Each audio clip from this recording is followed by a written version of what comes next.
Go. Hey, everybody, welcome back to the Spinning Rack. I'm here with my boy, Cal. Cal, say what's up, baby. Hey, what's going on? Ready to rock?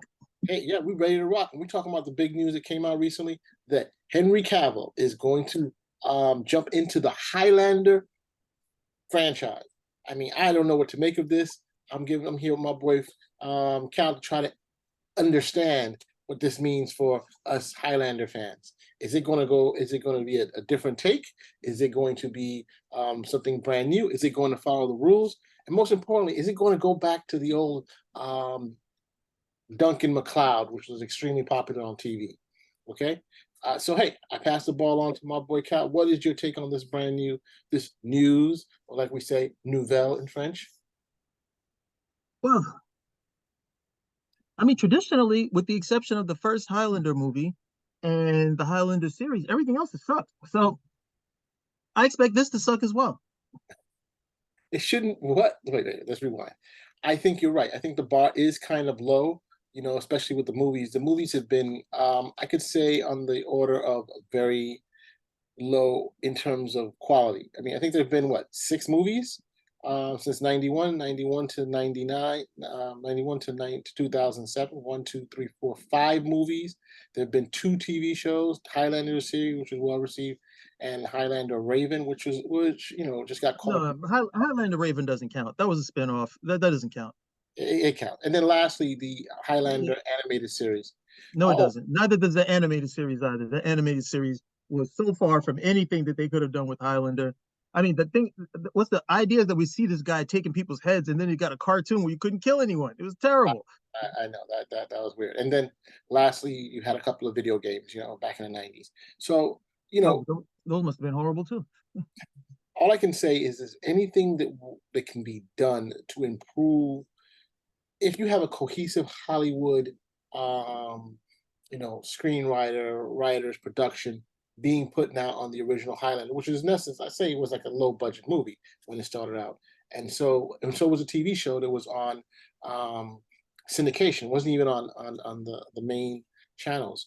Uh, I think anything that they can do to put some type of cohesiveness in the story, I think will make it a pretty good thing. I don't You know, know. I don't think they. I have a hard time imagining that they're going to accomplish anything. Though I give Highlander a lot of credit. Highlander got more movies out between its first movie and its last movie than Superman did. from Okay, 1986 to 2007. okay, they got more movies out. They got more movies out than literally they did. They got more movies out than Superman did. In the same period of time. So I was just like, okay, but this was a franchise that probably should have never been a franchise. That was a one-shot movie. I don't think this guy ever thought of a sequel. You could tell by the first movie. And this was also in the 80s as well, when these guys weren't looking to build franchises that way. But it was very well received. It was very well received. I remember people kind of like, oh, they were kind of thrown with the flashbacks. And that's commonplace stuff now. I don't think that would throw too many people. But the idea, was pretty novel. I mean, look, what did you have? You had a bunch of sword play. You had, an immortal. You had this stuff going on, and it just worked. The characters that they dialed up for the movie, the Kurgan, and of course Connor McLeod. Everybody loved it. We got a sequel. Sean Connery was like, I would have never been in this sequel if I wasn't contracted, and he was right. Sequel was trash, but people still came out for it. Because what do we get? We got a third movie, right? And in the third movie, what does Connor say? It's finally over. Yet somehow we got a TV series. And in the TV series, Connor, who's not supposed to have any relations whatsoever, has a relation in Duncan. And these guys aren't supposed to have kids. So you kind of like, hey, how the hell are you two guys related? Oh, we get it. Because Connor's got to hand the torch off to somebody, right? Because we know this isn't the same dude. So he was in that first episode. But hey, guys really loved the series. I don't know if you were like me, because the longer that series went on, the harder it was to find it. They kept moving that all over the place. I mean, this is the years before the internet. We had a network system where guys are like, hey, if you can find Highlander, please let me know. Because the last time I saw it, it was on at 3 o'clock in the morning on a Sunday or a Saturday. It was just terrible at the end of the day. Series dies, we get a few more films, but you have to look at what they did. and look at that with some esteem, because that's how you work a franchise. They did the movies, they did TV, they did video games, they did cartoons, they did comic books. Okay, they really worked it. Now, Henry Cavill as the Highlander doesn't really work for me because he's such a buff dude. At the end of the day, I don't really see him using a sword so much as just punching some dude, knocking him out at this point. And even when he's the White Wolf, he's not using like a nice, elegant sword like Duncan O'Connor was using. He's using this big old, like, look like a claymore at the end of the day. But hey, the So only thing I can say is they got some history to contend with, because history has shown that with the exception of two bright spots, everything else has pretty much been trashed. all right, so probably we should give the fans just a little understanding what Highlander was, since many of them may not have seen it.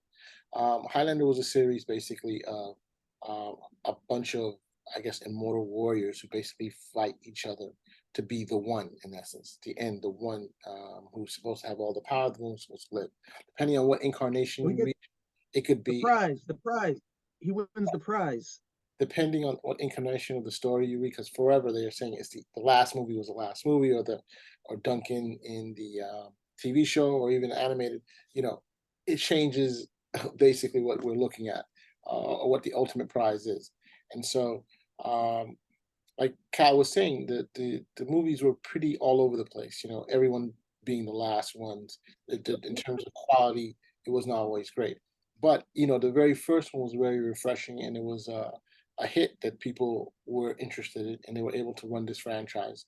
Back in the what was this? Back in the 1990s, when there was a syndication existed, and you had hour-long shows such as Xena, Hercules, they had like an X-Men spin-off. They had a clone, I guess, not spin-off, I guess. Um, you had Star Trek, with some very successful shows.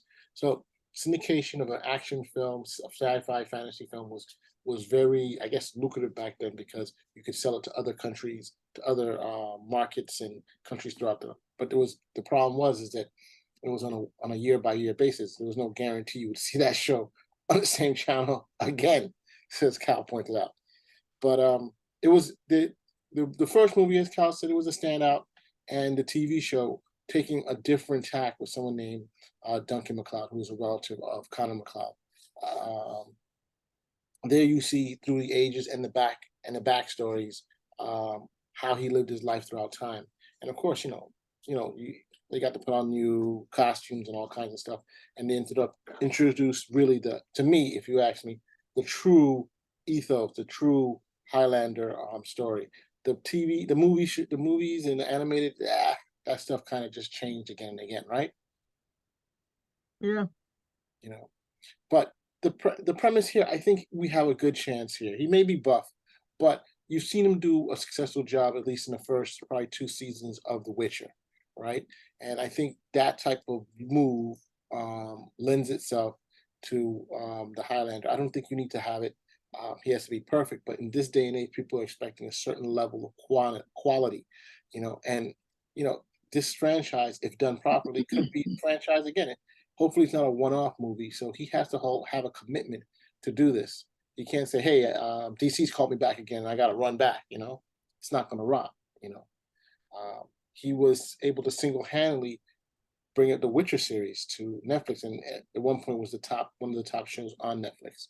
Unfortunately, has not worked out as well as it could going forward, especially with him leaving the series, right? So, I mean, I'm excited. I want to see it. I want to see what's going to happen. What's their interpretation of it. But I don't want it to stray. I don't want them to do what the movies did and just go all over the damn place. I want them to at least stay within the confines of the Duncan MacLeod story. From what I'm reading, it's supposed to be a prequel. How do you get a prequel here, bro? Do you know? no. How? You go by the first film, he becomes an immortal. The second he becomes immortal, that's it. You're off to the races. This isn't like, hey, you were Superboy, then you get to grow up. Like, no, this is, the first film established that very well. Once you become an immortal, they're coming after your head. Oh, right off the bat. right off the bat. There's They, no one you can hide from, right? Everybody wants that head. yeah, they sense each other's presence. That's number one. And then number two, it's like you want to take out this guy as quickly as possible before he gets training, because the longer he lives, the better he's going to be. So if you can take him out, when he's just becoming immortal, he doesn't really know how to battle too well or anything. Even better, it adds to your power. But Okay. I don't know. I mean, maybe they've got a good story behind the whole thing, but I mean, the first movie was a definitive movie. It had a definitive ending. And then of course it goes Hollywood when they're like, hey, I think we can make some money here. Then we get all the films and everything later on, which again, I applaud them. They really did everything to manipulate the franchise, in all the mediums that they could. But now, I mean, this is also typical Hollywood where, hey, this hasn't been done like 10, 15 years. People probably forgot all about it. Let's do something and see what happens, because it did prove successful before. I just don't know. I really don't know what they would do. Yeah. I mean, to me, it kind of like runs in a similar like vein of um not me, but I've heard someone say it looks like very similar to John Wick, but I don't see that. Where they're saying, here is a superhero who fights for his own justice. I don't know. That's just as nuts. I think that with this possibility, I think if we get to understand who the character is, like the Duncan MacLeod character, he had relationships, he had loves, he had you know antagonists, he had fellow he had people who were working with him. But for one thing that we do know about Highlanders, they don't seem to work. Not Highlanders. These immortals don't seem to work together basically, because at the very end they all know that it could be me and you at the very end, and so they're always trying to save their heads altogether. And I like that idea. Like you said, they all have that spidey sense that when they see there's one around there, though there was one who kind of escaped that, right? Well, most of them, they usually know who's around and try to go for it. Uh, And I think there's a John Wick director who may be involved in it too. doesn't matter. Doesn't matter. Okay, I mean, John Wick at this point is going on John Wick 5, and John Wick should have probably stopped at John Wick 3. But hey, you know, guys are turning out for it. Again, that's something else with a very simple concept, executed very well, and like, hey, they're gonna go for as many films as they can. We'll have John Wick 15. So he's saying, just using an article from a Hollywood Reporter, he's saying that they want to, they're going to have some elements of the TV show because there's a lot of different things that can possibly be done there. Many of the characters may be coming back or situations, so that's a really good thing. He said that Oh, originally was one of the best worst films ever, saying really shouldn't work given all its disparate and sometimes cheesy elements, yet somehow came together to remain highly entertaining. Just as you said. oh, Highlander. I mean, Yeah. Highlander has all the okay. One, it's a guy movie. Okay, it's a guy movie, so it didn't need to make all of these connections that a higher level movie would have made. It just needed to make those connections that would entertain dudes. What did you have? You got sword fights. Okay, you got different period pieces. You got who's going to be the one, all of that type of stuff. Who's going to get the prize? Almost like a sporting event at the end of the day. And so there's enough there to entertain with the some of the other things that we would expect in a movie. The love interest dies. He's got the mentor, and then he gets the prize. And the prize originally, I don't know if it ever changed, but the prize was the ability to know what people were thinking, what was in their hearts, and that way he could help them communicate better, make the world a better place. At least that's how Connor was going to use the prize. They said if the Kurgan got the prize, he was going to pretty much enslave everybody.